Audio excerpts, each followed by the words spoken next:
Matthieu 23, 23. Le Seigneur est en train de lancer les paroles de malédiction sur eux. Pourquoi? Parce qu'ils aimaient beaucoup plus quoi? La dîme.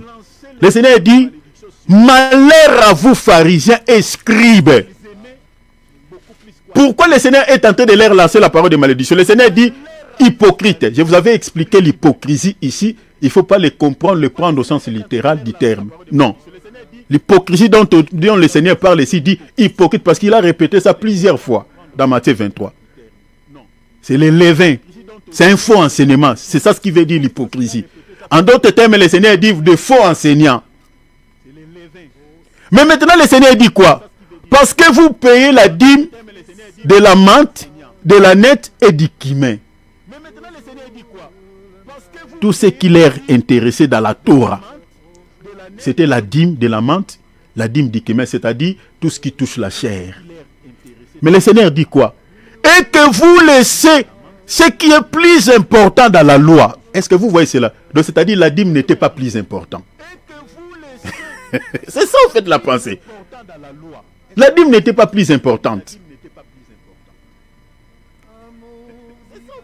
C'est le comportement qu'on retrouve aujourd'hui dans nos ensembles. On laisse ce qui est plus important dans la parole, mais on est en train de focaliser la pensée des enfants de Dieu, les regards des enfants de Dieu sur des choses qui n'ont rien à foutre avec l'air sali. Un évangile à caractère de la terre. Un évangile à caractère de la chair. La délivrance de la chair, on promet aux enfants de Dieu. La délivrance, on promet aux enfants de Dieu la délivrance de la chair. Et voilà les liens familiaux, des alliances sataniques. Et voilà, c'est tout ça. C'est bien de parler sur ce domaine, tout ça. Mais après avoir été délivré quant à la chair, si ton âme n'est pas sauvée, c'est-à-dire le pasteur là n'a pas accompli sa mission. La mission que le Seigneur lui avait confiée. Il n'a pas accompli sa mission. Parce que la mission de tout vrai serviteur de Dieu, ce n'est pas sauver la chair. C'est de sauver d'abord des vies.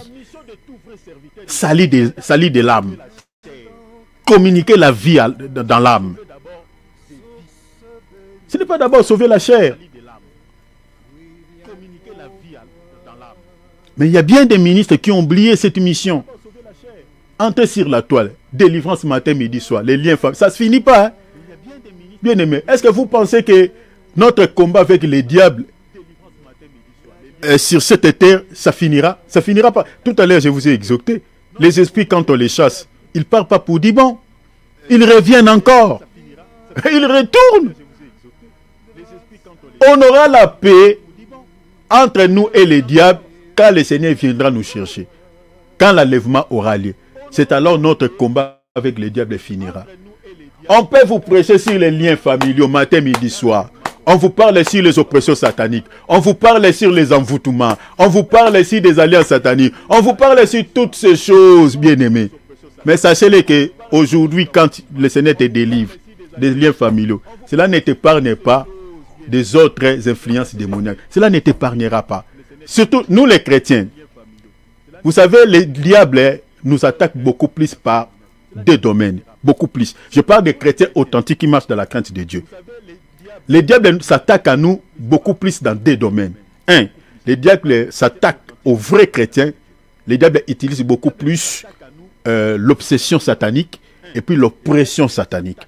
Parce que, vu qu'il n'a plus le pouvoir de posséder notre corps, parce que notre corps est possédé par le Saint-Esprit, c'est le Saint-Esprit qui loge nos cœurs, comme il n'a plus ce pouvoir de nous posséder, maintenant il s'attaque à nous par l'obsession et puis l'oppression satanique. Vous voyez? Parce que beaucoup de chrétiens, souvent, c'est par des imaginations qu'ils pêchent. Vous voyez? Les diables peuvent lancer des missiles par des pensées. Il y a certains chrétiens, même pendant la prière, il y a ces pensées qui s'envolent. C'est ça ce qu'on appelle l'obsession satanique. C'est-à-dire, il y a des images qui viennent, des pensées qui viennent dans la tête. Et quand souvent tu vois, il y a ça dans votre vie, c'est que souvent tu es visité par les dieux, par l'obsession satanique. Il y a des pensées, souvent pendant la prière, ou soit pendant quand tu médites la Bible. et puis l'oppression. L'oppression, c'est-à-dire, ce sont des attaques de l'extérieur. C'est-à-dire, il y a certains domaines qui bénissent les autres, mais pour toi, ça devient toute une malédiction. C'est-à-dire, le diable est en train de déranger certains domaines dans votre vie pour que tu abandonnes la foi. Vous comprenez? Pour que tu abandonnes la foi, tu tombes dans les péchés. C'est ça ce qu'on appelle l'oppression. C'est-à-dire, vous allez voir, les autres personnes, ils vendent. Je prends un exemple banal. Par exemple, vous vendez les arachides. D'autres personnes, toi, tu as des arachides de qualité. Les autres n'ont pas ces arachides que toi, tu as.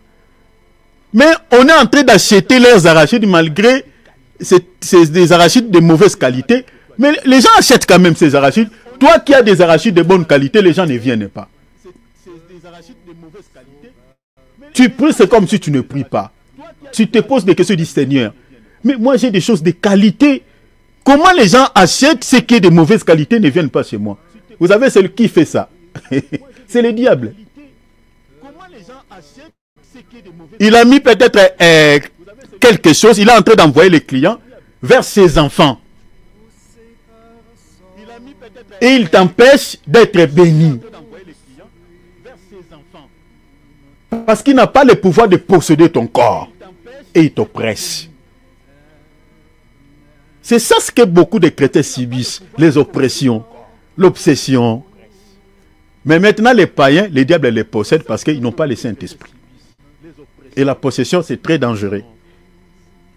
Parce que la possession démoniaque, c'est-à-dire l'esprit jouit de cette vie. C'est-à-dire la volonté de cette personne n'agit pas.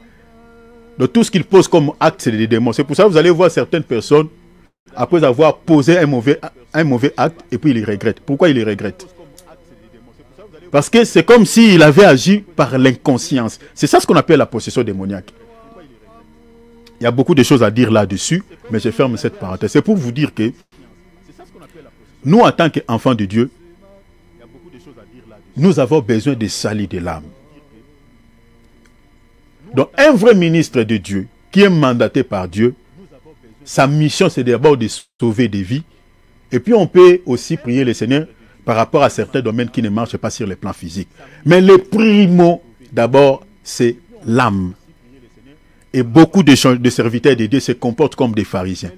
Le Seigneur dit aux pharisiens, vous payez la dîme. Donc tout ce qui vous intéresse dans la Torah, c'est la dîme. Alors vous négligez ce qui est plus important dans la loi. Et qu'est-ce qu'il négligeait qui était plus important dans la parole de Dieu? Le Seigneur dit, 1, la justice, 2, la miséricorde et la fidélité. Bien aimé, vous voyez tout ce que le Seigneur, les 3 éléments que le Seigneur a relevés ici. Il n'y a rien de charnalité dedans. La justice, ça touche l'âme. La fidélité, ça touche l'âme. La miséricorde, l'âme. Vous voyez? Donc, il ne s'inquiétait pas. C'est pour cela, toujours dans les mêmes chapitres, dans le verset 23, le Seigneur leur dit, vous fermez aux hommes la porte du ciel. Et vous-même, vous n'y entrez pas. Donc, il fermait comment? Parce qu'il donnait un enseignement qui ne ciblait pas l'âme. Donc, le même esprit qui était chez les pharisiens, c'est ça ce qu'on retrouve aujourd'hui chez certains ministres. Il laisse ce qui est plus important dans la parole de Dieu. Il vous parle des 4 clés du succès. Le succès, ça ne touche pas l'âme. Il vous parle des 4 clés de bonheur. Tout ça, ça se limite au niveau de la chair. Il vous parle sur le domaine des mariages. Il vous parle sur le domaine de l'argent. Le coaching est enseigné à l'église. Les tactiques, comment devenir riche. Comme je vous avais parlé d'un serviteur, d'un faux prophète que je connais en RDC. J'étais son nom ici. Qui m'avait même insulté quand je lui ai répondu. Je dis, l'homme de Dieu, mais qu'est-ce qui te monte dans les cœurs? Pourquoi tu veux parler sur les codes des millionnaires? Est-ce que quand je commence à lui parler, il m'a insulté? Donc, il est allé récupérer une critique qui n'a rien à voir avec sur son école des millionnaires. Donc, selon lui, Dieu l'a mis à cœur de pouvoir faire des chrétiens des millionnaires, créer une école des millionnaires. Vous voyez ces aventuriers. Lui-même, il n'est même pas millionnaire. Commencez d'abord à être millionnaire toi-même et ta famille. C'est ainsi que tu vas nous donner ces enseignements pour devenir aussi des millionnaires. C'est triste. C'est triste. Et il y a des chrétiens qui acceptent d'être malmenés, d'être, voilà. On joue avec leurs âmes, avec ces aventuriers, tous ces aventuriers-là. Chers enfants de Dieu, vous êtes les responsables de votre âme. De votre âme. La Bible que vous détenez, il faut la lire. Si le Seigneur tarde à venir et qu'on rejoint nos bien-aimés dans l'au-delà, bien-aimés, attention, parce qu'il n'y en a que deux lieux. Hein. Il n'y a que deux lieux. Soit tu te retrouves en enfer, soit tu es au paradis. Faisons attention, chers enfants de Dieu, faisons attention. Alors, je nous avais promis de parler sur l'inspiration de la sainte doctrine et celle des fausses doctrines selon la Bible. Je nous avais promis par rapport à cela. Mon bien-aimé Philippe, regarde-moi 20 minutes, s'il te plaît. D'accord, 21h44. Voilà, 20 minutes. 22h04. Et puis je vais m'arrêter. Donc, je nous avais parlé de l'inspiration, c'est-à-dire d'où vient l'inspiration de la sainte doctrine et celle des fausses doctrines selon la Bible. Retenez, chers enfants de Dieu, pour ceux qui écrivent, vous pouvez écrire. La sainte doctrine, retenez, s'il vous plaît, écrivez si vous avez un calepin, écrivez ça. La sainte doctrine est inspirée par l'esprit de la vérité. Virgule, soutenue par les ministères des anges de Dieu et propagée par des serviteurs fidèles à Dieu. C'est ça, au fait, la source de la sainte doctrine. La source de l'inspiration de la sainte doctrine. Je reprends. Je dis, la sainte doctrine est inspirée de l'esprit de la vérité. Ça, c'est de 1. Virgule, soutenu par les ministères des anges. Je vais vous donner quelques exemples tout à l'heure. Et propagé par des serviteurs fidèles de Dieu. Retenez ces trois éléments. Je vous donne un verset. Lisez par exemple 2 Pierre, chapitre 1er, verset 21. Que dit la Bible ici? La Bible dit ceci. Car ce n'est pas une volonté d'homme qu'une prophétie a jamais été apportée. Est-ce que vous voyez cela? La prophétie ici remplacer la prophétie par la parole, parce que la parole de Dieu est la prophétie par excellence. La parole de Dieu. C'est ça, au fait, ce que l'apôtre Paul dit ici. Ce n'est pas la prophétie en tant que don de révélation. Il dit, car ce n'est pas une volonté d'homme. Est-ce que vous avez vu ça, comment l'apôtre Pierre commence? Qu'une prophétie a jamais été apportée. Maintenant, l'apôtre Pierre dit ceci. Mais c'est poussé par le Saint-Esprit, parce que l'Esprit de la vérité, c'est lui, que des hommes ont parlé de la part de Dieu. Est-ce que vous avez vu ça? Donc, c'est poussé par le Saint-Esprit. C'est guidé par le Saint-Esprit que des hommes ont parlé de la part de Dieu. C'est-à-dire, si un serviteur de Dieu est animé par le Saint-Esprit de Dieu, où il a le Saint-Esprit de Dieu, où il est rempli par le Saint-Esprit de Dieu, ne peut parler que de la part du Seigneur. Ne peut parler que de la part de Dieu qui l'a mandaté. Alors posez-vous des questions. Tous ces serviteurs de Dieu, entre guillemets, qui sont soi-disant mandatés par Dieu, les messages qu'ils nous donnent là, matin, midi, soir sur les mariages, matin, midi, soir sur les bonheurs, les richesses de ce monde sur l'argent, sur les dieux mammons, ils nous présentent les dieux mammons, les dieux du social. Est-ce que ces gens-là sont poussés par l'Esprit de Dieu, sont animés par l'Esprit de Dieu? Parce que je vous ai dit tout à l'heure, un serviteur de Dieu qui a le Saint-Esprit, qui est mandaté par Dieu, qui est rempli par le Saint-Esprit, bien aimé, ne peut que parler de la part de Dieu. Ne peut que faire la volonté de Dieu. Parce que l'apôtre Pierre dit, dans ce verset, il dit, ce n'est pas par une volonté d'homme. C'est-à-dire, si ce n'est pas par une volonté d'homme, c'est-à-dire, c'est par la volonté de Dieu. Et dans la Bible, faire la volonté de Dieu, c'est sauver des vies. C'est ça ce qui est dit dans Jean chapitre 6, je crois verset 44. Bien aimé Philippe, regarde-moi ça. Jean chapitre 6. Parce que faire la volonté de Dieu, tout ministre de Dieu qui accomplisse qui fait la volonté de Dieu, son objectif primo, c'est de sauver des vies. C'est de sauver des vies. Je crois que c'est le verset 42 ou 43. C'est de sauver des vies. Jean chapitre 6, l'évangile de Jean. Maintenant, il y a bien des serviteurs de Dieu qui oublient ça. Lis-moi ça, mon frère, si tu as trouvé. Alors, Jean chapitre 6, allez-y. C'est le verset combien? Il disait, n'est-ce pas là, Répétez Jésus d'abord les chapitres et les versets précisés pour les bien-aimés.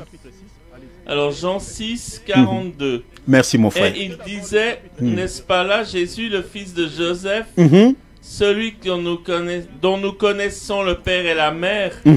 Comment donc, dit-il, je suis descendu du ciel? Continuez, mon Jésus frère. leur répondit, ne murmurez pas entre vous. Et au verset 44, nul ne peut venir à moi si le Père qui m'a envoyé ne l'attire, et je le ressusciterai au dernier jour. Il est écrit dans les prophètes, ils seront tous enseignés de Dieu. Ainsi, quiconque a entendu le Père et a reçu son enseignement vient à moi. Non, c'est les versets 38 et 39. C'est les versets 38 et 39. Lis les versets 38 et 39. Lis pour les bien-aimés. Car je suis descendu du ciel pour faire non ma volonté. Est-ce que vous voyez cela? Donc, tout à l'heure, l'apôtre Pierre dit quoi? Ce n'est pas par une volonté d'homme. C'est-à-dire, ce n'est pas la volonté d'homme. L'apôtre Pierre dit qu'une prophétie, c'est-à-dire la parole ou l'évangile, a jamais été apportée.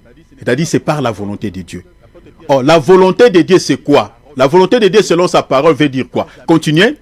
Mais la volonté de celui qui m'a envoyé. Jésus dit, je ne suis pas venu pour faire ma volonté, mais la volonté de celui qui m'a envoyé, c'est-à-dire Dieu. Continuez. Or, la volonté de celui Maintenant, qui m'a le Seigneur envoyé, explique ce que c'est la volonté de Dieu. La volonté de Dieu, c'est quoi? c'est que je ne perde aucun de tous ceux qu'il m'a donnés, mais que je les ressuscite au dernier jour. Est-ce que vous voyez? Donc, la volonté de Dieu, c'est de sauver des vies. C'est ça la volonté de Dieu. Donc, le but que le Seigneur a donné sa parole à ses ministres, à ses serviteurs, c'est-à-dire la volonté de Dieu selon sa parole, c'est que les âmes soient sauvées, des vies soient sauvées, des gens soient sauvés. Donc vous comprenez que la Sainte Doctrine est inspirée, comme je viens de dire, par l'Esprit de vérité, qui n'est rien d'autre que le Saint-Esprit. Et tout serviteur de Dieu qui est mandaté par Dieu, qui a le Saint-Esprit, ne peut que prêcher la Sainte Doctrine. C'est ça ce qu'il faut noter. Mais il faut comprendre, j'ai dit tout à l'heure que la Sainte Doctrine est aussi soutenue par des anges.